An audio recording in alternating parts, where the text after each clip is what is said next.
the moment I walked through those tall iron gates, I felt it deep in my chest. This night was either going to change my life for the better or completely ruin everything. My name is Emily Carter. I'm 32 years old, and for the past year I've been hiding something from the man I was supposed to marry. Not a small secret, not a small secret, not something harmless, a life-changing secret. As I stepped inside the mansion, the first person I saw was his mother, Margaret Hayes. She stood in the entryway like she owned the entire world, not just the house. Perfect posture, perfect makeup, perfect smile, but her eyes, cold, very cold. Her gaze slowly moved from my face, down to my dress, my shoes, my jewelry. Simple navy dress, basic flats, no designer bag, no diamonds. I watched her judge me without saying a single word. Then she leaned closer to her son, my fiancé, Daniel Hayes. She whispered something. She thought I didn't hear it, but I did. She looks like she belongs in the kitchen, not here. For a split second I froze, but then I smiled, because in that exact moment I knew something important. This night was going to reveal everything I needed to know. Here's the truth: no one in that house knew. I'm not broke. I'm not struggling. I make over $35,000 a month. I'm a senior software architect at one of the biggest tech companies in the country. I started coding when I was 15, sold my first app at 22, and I've been building my career ever since. I have investments, stock options, patents, the kind of life most people never imagine. And Daniel? He thought I was just an office assistant barely paying rent. And the crazy part, I never lied. When we met 14 months ago at a coffee shop, he asked what I did. I said, I work in tech. He nodded like he understood, but clearly didn't. Then he asked, so you handle admin stuff, like scheduling? I smiled and said, I support the team. That was it. He filled in the rest himself. And I let him. You might think that's strange. Why would I let someone I loved believe I had nothing when I had more than enough? The answer is simple. My grandmother. After my parents died, she raised me. She lived a quiet, simple life. Small house, old car, simple clothes. She taught me how to cook, how to stay grounded, and most importantly, how to judge people.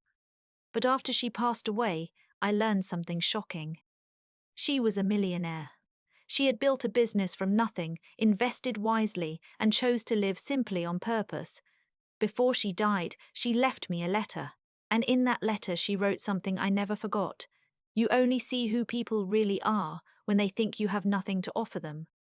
That lesson stayed with me. So when Daniel invited me to meet his family, when he told me his mother cared a lot about status, when he hinted that this dinner was important, I made a decision.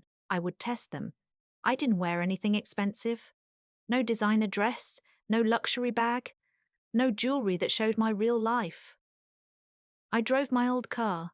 I spoke simply. I acted exactly like the person they expected me to be.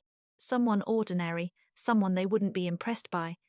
And then I watched how they treated me, how they spoke to me, how they looked at me, because that would tell me everything. Daniel's family home wasn't just big, it was excessive. The driveway alone felt like it went on forever. The gates were decorated with gold details. The lawn looked like it had never seen a single mistake. Everything screamed money, but not quiet. Wealth, loud wealth, the kind that tries very hard to impress. As I walked inside, I noticed the details. Huge chandeliers, gold frames, expensive furniture, but something felt off. It looked rich, but not real, like someone trying too hard to look important. Daniel greeted me at the door with a kiss, but something felt different. His eyes quickly scanned my outfit, my simple dress, my lack of accessories, and for the first time, I saw it. Embarrassment. He was embarrassed by me. I didn't say anything, I just noticed it and kept it in my mind. Margaret stepped forward and held out her hand. Not warmly, not kindly, more like she was doing me a favor. I shook her hand. Her grip was soft, cold, dismissive. Then came the comment I had already heard, the one about me looking like staff. I pretended I didn't hear it, but inside, I was already learning who she really was. I wasn't unprepared. Before coming here, I had done my research. Daniel's family owned a chain of car dealerships, not luxury brands, but successful enough. His father, Robert Hayes, had expanded the business. His mother focused on social status and appearances. They had 2 children, Daniel, my fiancé, and his older sister, Vanessa Hayes. From what I found online, Vanessa loved attention, luxury, and spending money. A lot of money. Photos of parties, events, expensive vacations, everything looked perfect. But I had a feeling that wasn't the full story. As I stood there in that house, being silently judged, being underestimated, being dismissed, I realized something. My grandmother was right. People show you their true nature when they think you're not important. And tonight, I was invisible to them. And that made me powerful. Dinner started exactly how I expected, awkward, cold, and full of hidden insults.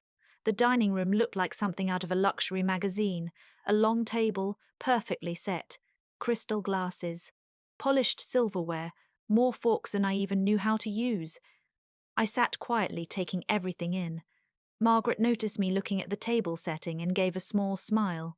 "You're probably not used to this," she said softly. Her tone sounded polite. But it wasn't. I smiled back. My grandmother always said the company matters more than the forks. For a second her smile froze. Vanessa let out a quiet laugh into her wine glass. Daniel shifted in his seat, uncomfortable. But still, he said nothing. The questions started slowly. Where did I grow up? What did my family do? Where did I study? I answered everything simply, truthfully, but without details. Then Margaret asked the question she had been waiting for. "So, what exactly do you do again?" "I work in tech," I said. She nodded.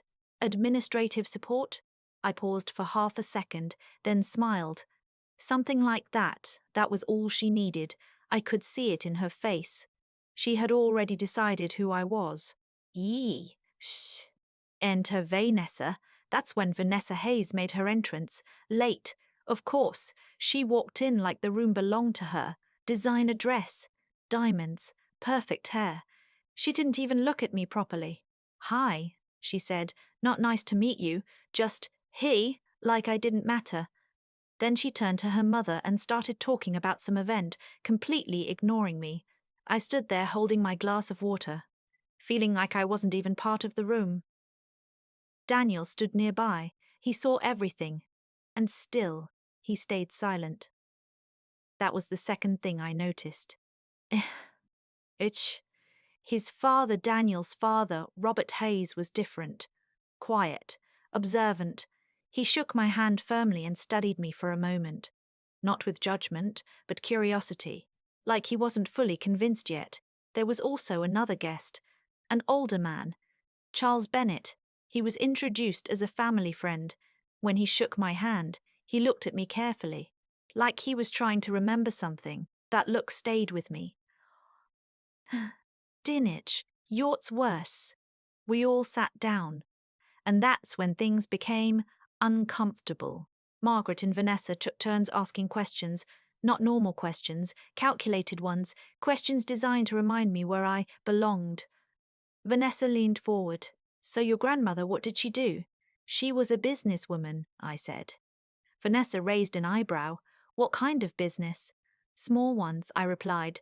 That wasn't a lie, just not the full truth. Margaret smiled again, the kind of smile that hides an insult. It must have been difficult growing up without guidance. I looked at her calmly. My grandmother was more than enough. Vanessa smirked, but didn't respond. The name, that changed everything. Then suddenly, Vanessa said a name. Anessa said a name. Alexandra. The whole table shifted. I felt it immediately. Vanessa said it casually, like it meant nothing. "I saw Alexandra last week," she said. "She's doing really well." I looked at Daniel. His face changed for a second. Just a second. But I saw it. Margaret picked up the conversation quickly. "Alexandra was always such a lovely girl," she said. very accomplished, very suitable. Then she looked at me. Not directly, but enough.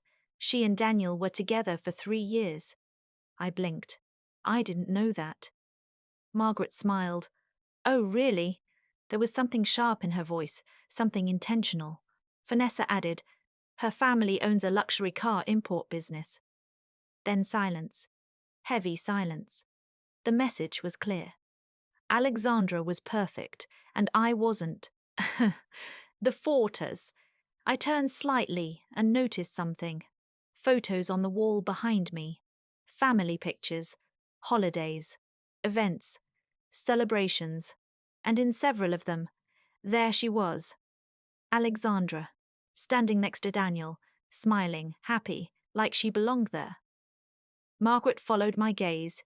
She didn't say anything, but her expression said everything. Vanessa leaned back in her chair. She's still single, by the way. I looked back at the table and smiled. She sounds wonderful. That wasn't the reaction they expected. Vanessa paused.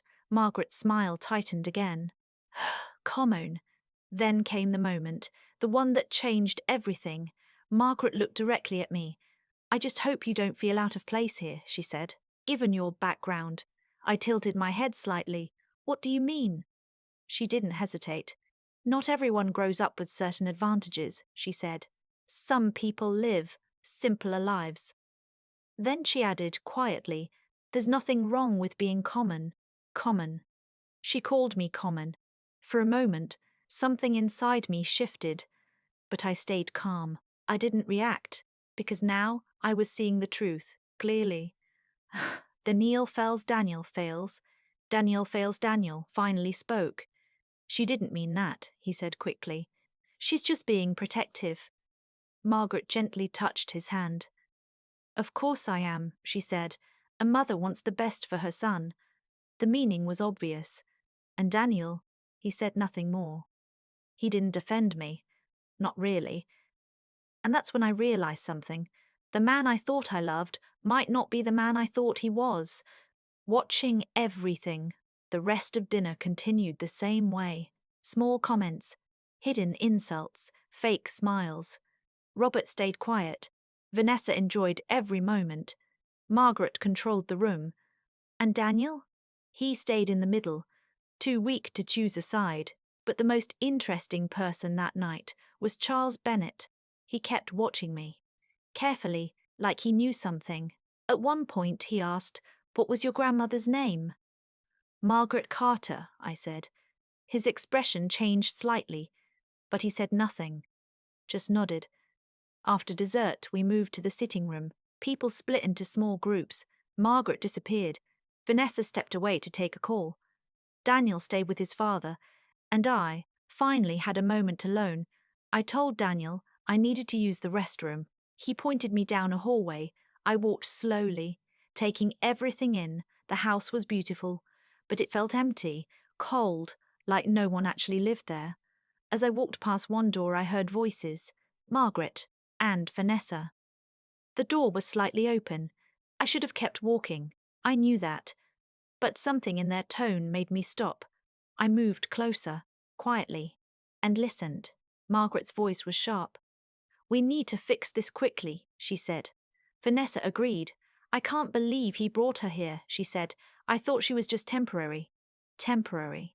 My heart started beating faster. Margaret continued. "This girl could ruin everything." Then Vanessa said something that changed everything. "The timing is terrible," she said. "We need the merger with the Castellano family." My mind froze. Castellano? Alexandra. Margaret sighed. "Daniel needs to be with Alexandra for that to happen." I felt like the ground disappeared under me, Vanessa added. "He was supposed to keep Alexandra interested while dealing with this girl. This girl. That was me." Margaret said, "We'll announce the engagement tonight." My heart dropped. Vanessa sounded confused. "Why?" Margaret answered calmly. "To keep things under control. We'll end it later. Once the deal is secure." I stopped breathing. They were planning everything. Using me, controlling Daniel, planning my future without me. Vanessa laughed.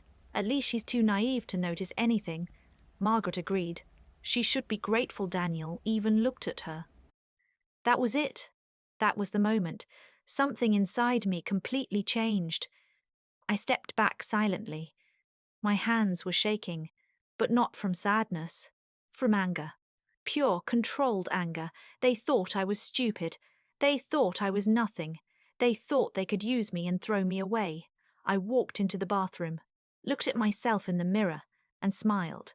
Because now I understood everything, and I knew exactly what I was going to do. I went back to the sitting room, calm, quiet, smiling, like nothing had happened. But inside, everything had changed. When I walked in, the room felt different, like something was about to happen. Daniel stood in the center, nervous, too nervous. He looked at me and walked toward me. I want to ask you something, he said. My heart didn't react. Because now I already knew. Daniel stood in front of me, holding my hands. His grit felt warm but uncertain. I know this is sudden, he said, and I know my family can be a lot, but I'm sure about you. I looked into his eyes. Once those words would have meant everything to me. Now they meant nothing, because I already knew the truth.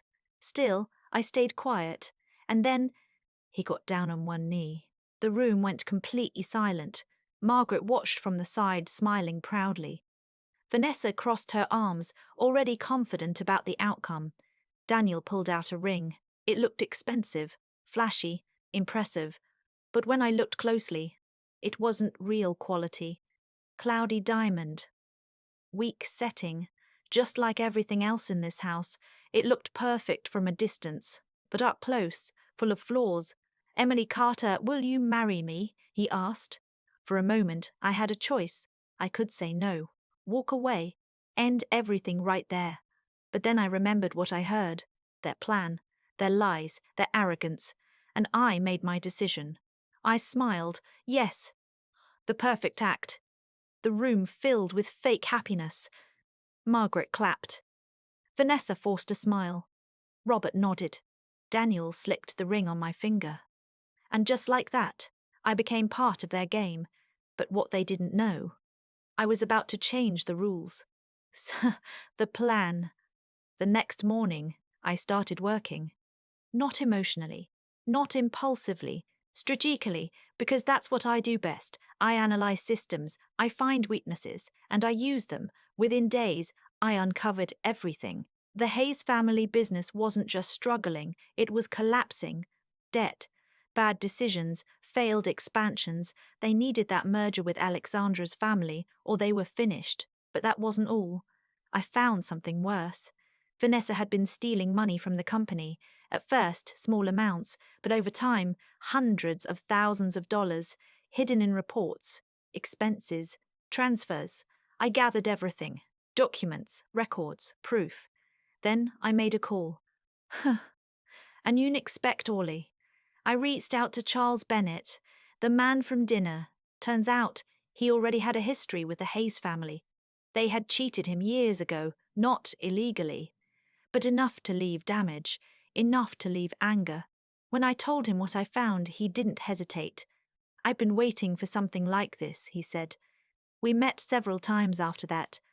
Quietly, carefully, planning everything. The Cartman party 3 weeks later, the Hayes estate was transformed. Lights, music, decorations. It wasn't just a party. It was a show. Business partners, investors, influential guests. Everyone who mattered was there. Margaret wanted to show the world her perfect family. She had no idea what was coming. My entrance I arrived in my old car, just like before. But this time, everything was different. I stepped out and walked in as my real self. Deep green designer dress, elegant jewelry, confidence, real confidence. Real confidence. Not fake, not borrowed. Mine. People noticed immediately. Whispers started, confusion spread, something felt off, and everyone knew it.